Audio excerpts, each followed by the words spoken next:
New Zealand devastated by continuing climate change. So this is a new report out last week. It shows how wide its impact will be, hitting everyone from farmers to those who like to ski. So I just want to go around the panel before we get to Hayley. On a scale of 1 to 10, how concerned are you about climate change? Peter Dunn, 10 being the worst.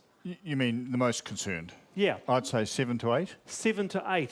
What about you, Louisa? Yeah, no, I'm 8 to 9, actually. 8 to 9? Yep. Chris Bishop? Oh, I'll be a 6. All right, so towards the middle of the scale there. I'm pretty concerned about it. Pretty concerned. What about you, Jan? I think it's the biggest problem facing humanity at the moment. It's a 10 for me. All right, well, let's go bigger than poverty. I think they come from the same system. So for me, they're the same problem, actually. All right. I just want to jump to, because we've got a very important guest on this, then back to the panel. Yes, we do. I'm here with James Renwick, a climate change expert. So how serious is climate change for us here in little old New Zealand? Well, it doesn't get more serious, Hayley. Like the Parliamentary Commissioner for the Environment said, it's the most pressing issue facing New Zealand and the globe. The longer we wait to do something about it, the worse it's going to get. Climate in New Zealand, pretty dynamic. We've got a rainstorm outside tonight, lots of wind. It's hard to see the trends in a climate that goes up and down so much, but in the Pacific it's a different story, already talking about forced migration there with sea level rise and problems growing crops and feeding the population. And if we let that situation keep developing, it'll be a bit like the migration in the Mediterranean. Civil war in Syria could be heading our way if we don't act now. Are we doing anything? Are we acting? No, is the short answer. At a political level, government level, we're meeting our commitments under the law by trading in these dodgy Ukrainian emissions credits, but we're not actually doing anything to reduce emissions here. They're actually going up, and that's the plan the government has right now. If this is a reality, then why are we not doing anything? Don't you think that even the politicians would want to save the world and New Zealand? You would hope so, yeah, actually. And I think it's always pitched as a cost. What will it cost the economy? Will it damage the economy? Of course, the two realities on the other side of that are if we don't do anything, the economy will go away completely.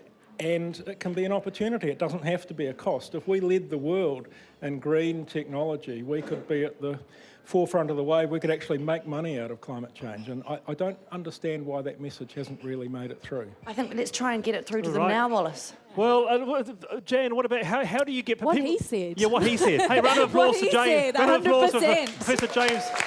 Thank you very much for coming on here. You did a top 10 on the Herald too, but how getting the message through? I mean, do you all think that we are seeing climate change play out before our very eyes? What do you reckon? Well, it's been, I think, the longest drought that we've seen in New Zealand this year, and 2013, the drought that hit us then cost our economy $1.3 billion, to what I understand. So the point that James was making is that you can't separate the economy and climate is real, and we're feeling those effects right now, and we've just got to get a plan in place. All right, so what do you reckon? What are we doing enough? Because, the projections I've seen, by the end of the century, the whole area of Wellington, all that harbour area, will be 1 metre in water. It'll be in water up to the almost the gates of Parliament. Yep. So what are the this mitigations? idea that we're doing nothing is completely untrue. So right? what- So for starters, we have one of the world's only all gases, all sectors emissions trading scheme. We have price on carbon. Second point, we're investing in research in But that's our not working. agricultural. That ETS is No, not working. it is working. No, it's not It working. is- it is working. Emissions are going up. You've been sponsoring oil companies at conferences in New Zealand. Hang on, let me finish. It's the whole point about an emissions trading scheme is it's a long-term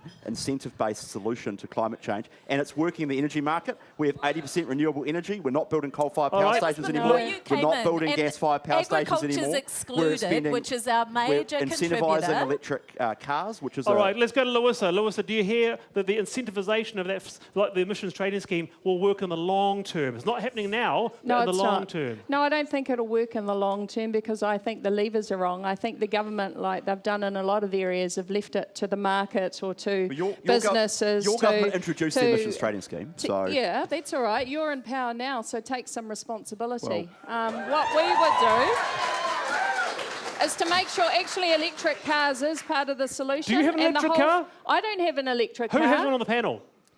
I test drove one. I'm going to get one. But do you have one? I'm going to get one next year. The problem with electric cars is they're incredibly expensive, which is why we need the state to buy a whole lot of stock. But they're we doing need to that. Be They're working. doing that, though, no, aren't they they? haven't. They've set a goal, 64,000 in like 2021, right. but they're not building any now. Yeah. Can I just say my biggest problem with climate change is actually what's happening in the Pacific. The Marshall Islands and Tuvalu are not going to exist. That's 60,000 refugees of climate change that at the moment have no designation. All right. I just want to and talk we're about, going to have to I want take to some responsibility. Shouldn't the MPs do more to show the way?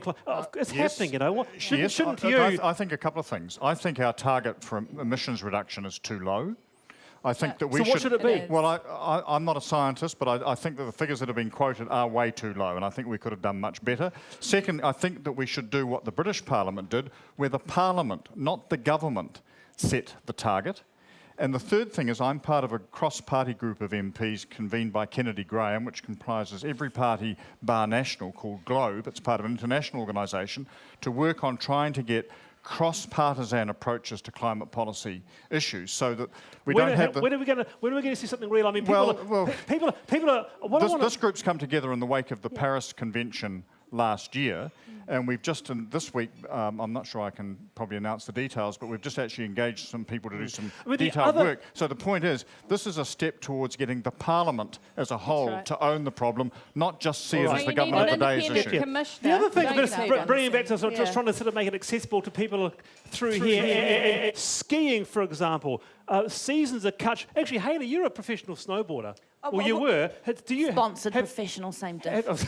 Have you noticed sort of ski seasons getting shorter over time, or what do you reckon?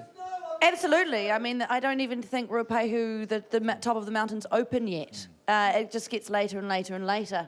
And, yeah, more unreliable. So James, what do you reckon about see that? it. Yeah, that's the way it's going. As time goes on and things warm up, there'll be less and less snow. Snow-making machines can fill the gap in some of the ski fields at least, but it is going to become more and more marginal as time goes on. All right, briefly to the Greens, what more can the MPs do? There's so much that we can do, actually, and action will make our communities better. Like if we focus on our urban development around creating walkable communities. Yep, we're doing that. Strong, no, you're not. We are. Strong public transport. Record investments in cycling. Record investments in our public energies transport. We are doing on that. actually creating clean new energy rather than that. sponsoring oil companies into All New right, Zealand. Put a plan in place.